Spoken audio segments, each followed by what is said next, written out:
Instructions. This part is a listening practice test which resembles the International English Language Testing System listening tests. You will hear a number of different recordings and you will have to answer questions on what you hear. There will be time for you to read the instructions and questions. You will have a chance to check your work. All the recordings will be played once only. The test is in 4 sections. Write all your answers in the listening question booklet. At the end of the test, you will be given 10 minutes to transfer your answers to an answer sheet. Now turn to Section 1 of Listening Practice Test 1. Section 1. In this section, you are going to hear a conversation. Before you listen, please look at questions 1 to 10.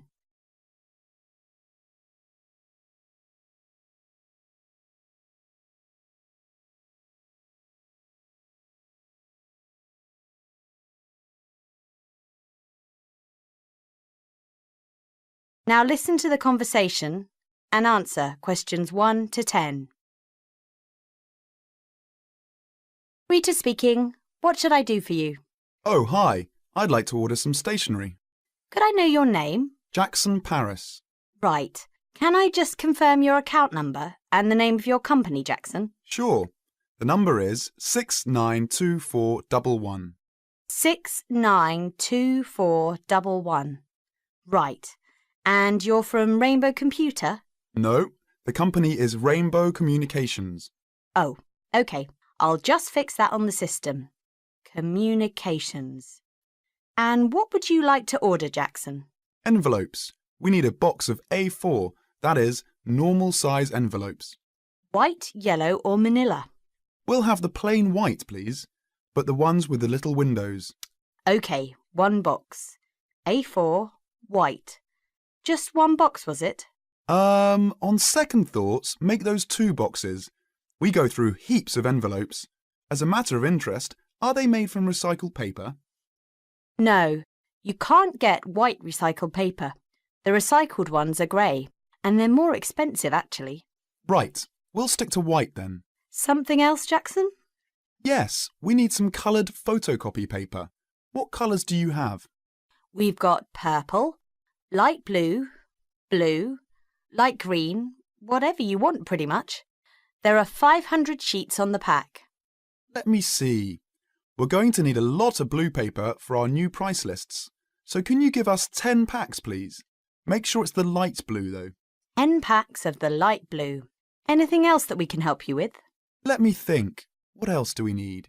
I'm sure there was something else. Pens, paper clips, fax paper, computer supplies, office furniture.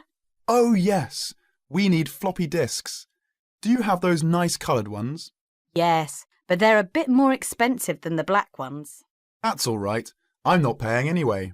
Right, floppy disks. What about diaries next year? We've got them in stock already, and it's a good idea to order early. No, I think we're all right for diaries, but something we do need is one of those big wall calendars. You know, one that shows the whole year at a glance. Do you stock those? We certainly do. OK, can you include a wall calendar then, with the other stuff? Just make sure it's got the whole year on the one side. Sure. And do you have a copy of our new catalogue? No, I don't. But would you send one? Yes, I'll pop one in with the order. You'll find it a lot easier to remember what you need if you have our catalogue in front of you next time. Yes, good idea. And when can you deliver this? Should be with you tomorrow morning. Can you make sure that it's not after 11:30 a.m? Because we have to go out at 12. There's only myself here on Fridays. Fine. I'll make a note in the delivery docket that they should deliver before 11:30. Thanks very much. Thanks. That is the end of Section 1. You now have half a minute to check your answers.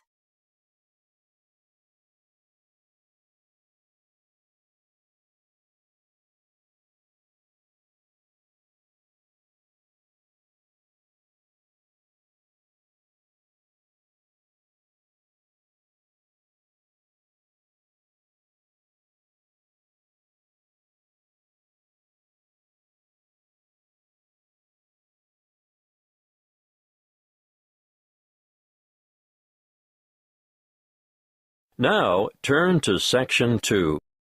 Section 2. You will hear a radio advertisement for a health program. First, you have some time to look at questions 11 to 17.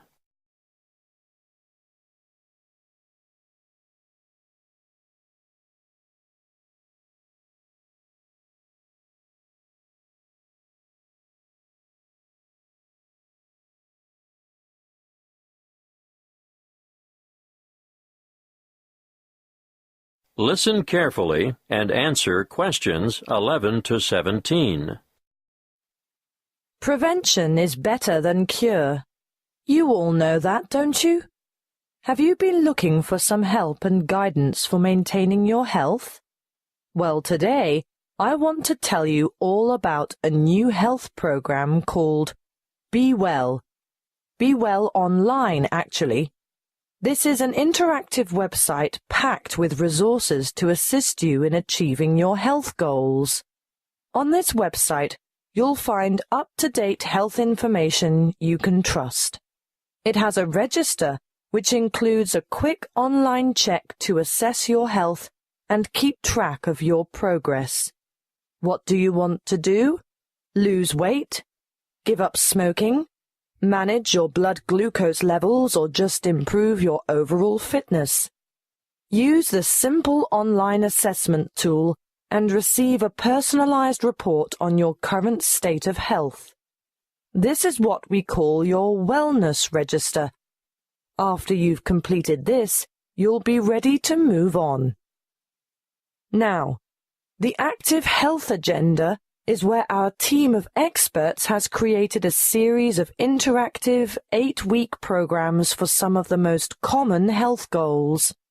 These are aimed at differing ages and lifestyles and include healthy eating and workout plans, plans for losing weight, stress management, longevity, or how to age gracefully by maintaining your health, and express workouts for those of you who never have enough time. If you join up to Be Well Online, you'll not only be able to use a whole suite of interactive tools and calculators, but you'll also have unlimited access to an extensive library of health articles, delicious, simple recipes, and illustrated exercise descriptions. Let's look first at the active sport component. This gives you individual attention. In fact, it's a virtual personal trainer. Sports science and fitness experts have developed programs that will enable you to take on a specific sporting challenge or fitness goal adapted to your particular ambition and skill level. Detailed daily warm-ups and workout plans and weekly training schedules will help you prepare for any upcoming event of your choice. Marathons, triathlons, open water swims, cycling, or fun runs are just some of the events you could enter with confidence when you've completed an active sport program. Be Well Online also features an active care project. This caters for individuals who want to address specific health needs. The 4 courses in most demand are Stop Smoking, which will give you strategies, email support, and reliable tools and resources to help you quit smoking forever.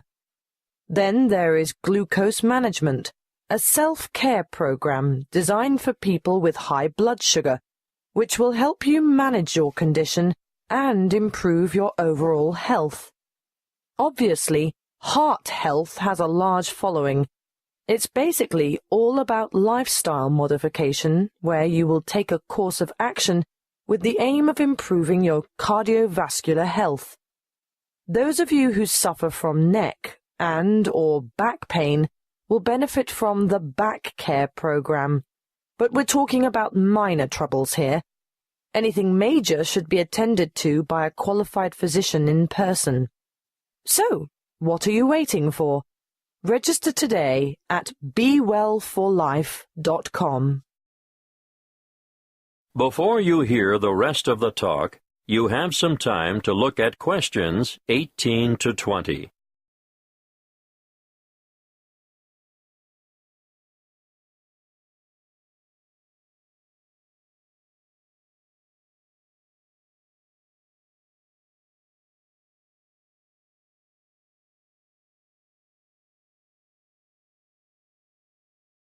Now listen and answer questions 18 to 20.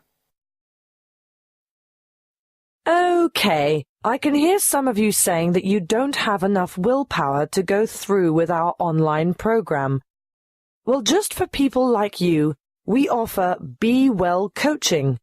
What is it? It's a telephone-based service that will give you the extra support, motivation, and techniques that will provide the impetus for you to bring about permanent changes. Who runs it? The course is delivered by experienced health coaches, as well as qualified exercise physiologists, dietitians, and nurses. Who can use it? Well, this service is really for those of you who have serious health concerns like diabetes, arthritis, or high blood pressure. I know there are many of you out there who could benefit from this. How does it work? Your health coach will provide assistance as you develop a plan and maintain regular contact over a period of 6 months to help you stay on track. You'll also get access to a phone-in service for extra support if you need it, and you'll be provided with health information specifically targeted at your individual problem. Now, what could be better than that?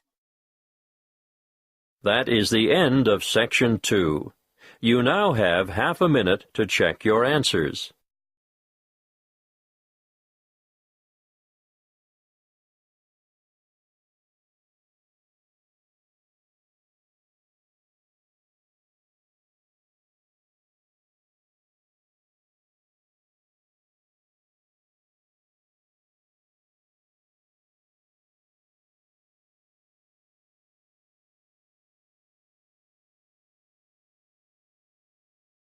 Now turn to Section 3. Section 3. You will hear two students discussing the new term at their university. First, you have some time to look at questions 21 to 25.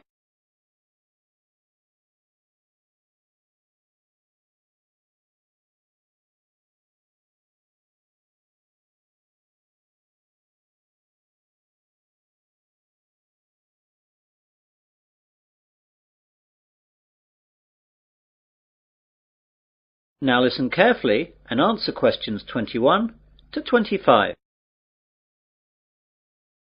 Hey John, I didn't know you were here at university yet. When did you get here? Oh, just yesterday, Thursday. I've got some stuff to get sorted out for the start of my second year, as I've just got some new subjects. Today I've got to sort out my timetable. It seems like I've got quite a lot to do this year. When did you get here? I've been here since Tuesday. What classes are you doing this year then? Well, I'm continuing economics, of course, as that's my major, but I'm taking an extra maths class and I'm dropping Spanish so I can take up French. What about you? My major's the same as yours, of course, but I'm going to continue the same classes as last year as I like them so much. They're history and music. What's your Monday timetable like? Well, at 9, it looks like I've got French for 3 hours. That's going to be a tough start to the week. Yeah, I can't imagine it worse. I've got history for 3 hours, which will kill me. The good thing for me is that I've got a free in the afternoon, which will relax me after that morning. No such luck for me, though. I've got that extra maths class starting then, so I'll be hard at work all day on Mondays. Yeah, I don't envy you that. Still, the extra maths will really help your economics in the long run. I know, that's why I'm taking it this year. Last year I really struggled with all the maths that I didn't understand in the economics, but hopefully this year that will all change. What about sport? What have you chosen to do on Wednesday sports afternoons? Are you sticking with rowing? I'd love to, but the rowing club storeroom got broken into and the boats were damaged, so it's not possible till the club can get enough money to repair or replace the boats. They're really expensive, so that'll take quite a long time. So as I can't do that, I'm going to try out squash. What about you? I'm going to do the same as last year. Volleyball. That's good. It's in the main sports hall like the squash. I'll be able to see you a lot this year. Yeah, it looks like that. You can help me with the maths that I don't understand. Maybe, for a small fee, of course. You now have some time to look at questions 26 to 30.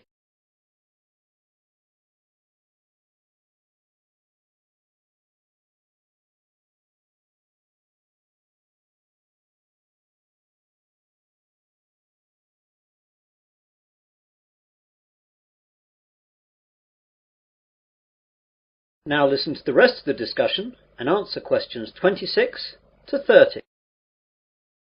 I know it's early, but do you know anything about the first assignment that we have to do? Yes, it's already up on the Economics faculty notice board. There's a choice of essays up there. I think there are about 10 you can choose from.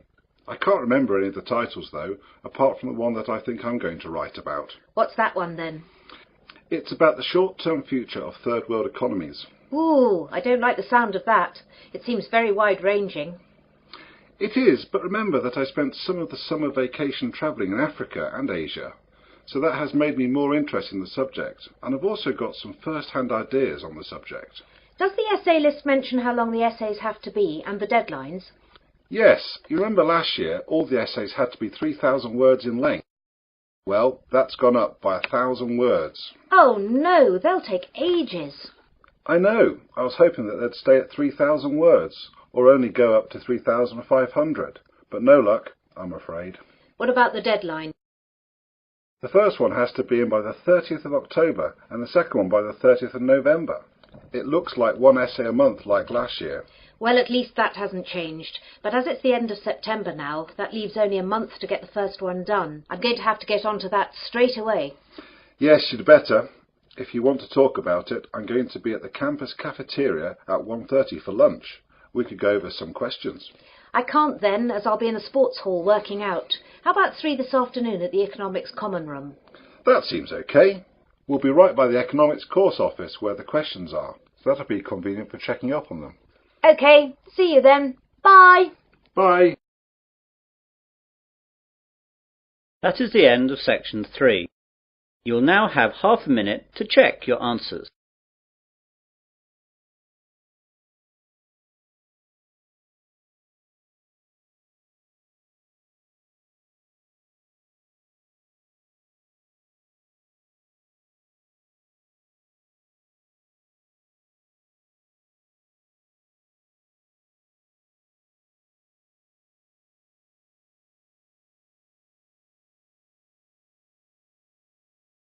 Now turn to Section 4. Section 4. You are going to hear a lecture. First, you have some time to look at questions 31 to 40.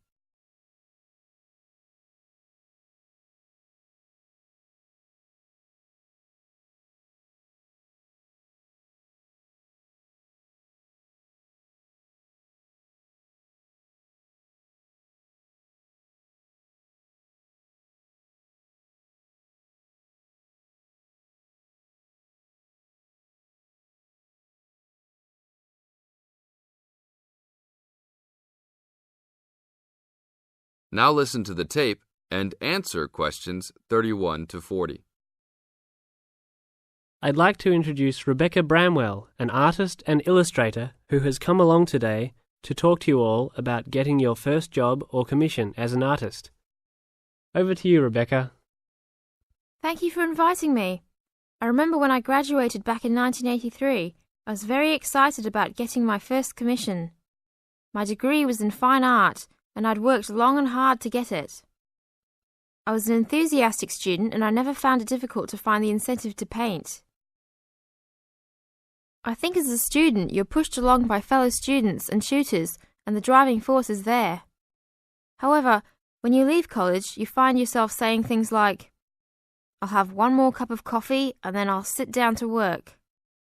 I hate to admit it, but I say it myself. Suddenly, it isn't finding the inspiration or getting the right paper that's a problem. It's you. In my view, there are a number of reasons why this happens. It's a real challenge making a decent living as a new artist. You have to find a market for your work. Often you work freelance and need to take samples or portfolios of your work from place to place. These experiences are common to a lot of professional people. But artists also have to bare their souls to the world in a way. More than anything, they want praise. If people don't like what they create, then it can be a very emotional and upsetting experience hearing them say this.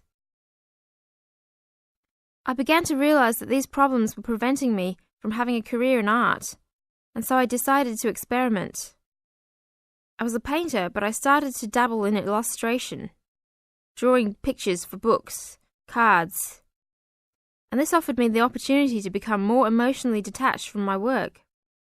I was no longer producing images from the heart, but developing images for a specified subject, taking a more practical approach. I began to develop a collection of my illustrations which I put into a portfolio and started to carry around with me to show prospective clients and employers. But it was still tricky because publishers, for example, want to know that your drawings will reproduce well in a book.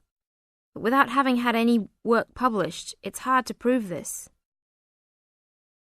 Having a wonderful portfolio or collection of original artwork is, of course, a first step.